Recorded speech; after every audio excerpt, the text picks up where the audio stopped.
मी का अशी तोंड पाडून शोक करत बसलीये? हे सगळे माझ्याच मनाचे तर खेळ नाहीत ना.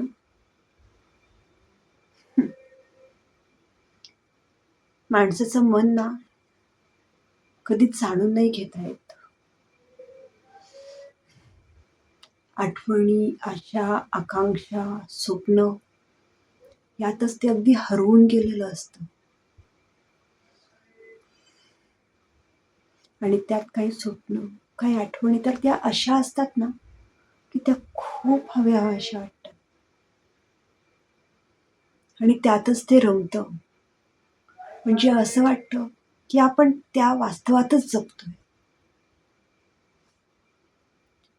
पण काही आठवणी, काही स्वप्न अगदी मनावर एक ओझं म्हणून कायम मनात दडून राहतं. तसं बघायला गेलं ना तर त्याचा वास्तवाशी काही संबंध नसताना सुद्धा मनावर त्याचं एक ओझं जाणवतच राहतं. मलाही जाणवतं. कळत नकळत. पण मनात एक आशा आहे की मी त्यातून बाहेर पडतीये.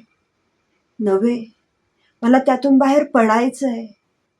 माझी सगळी उरलेली स्वप्न, इच्छा, आकांक्षा ह्याच्यातच मला भरभरून जगायचंय. हो, मला खूप जगायचंय. मला ना ते अगदी मुक्त विहरणाऱ्या पक्ष्यासारखं मनापासून जगायचंय. अगदी स्वच्छंदी, आनंदी.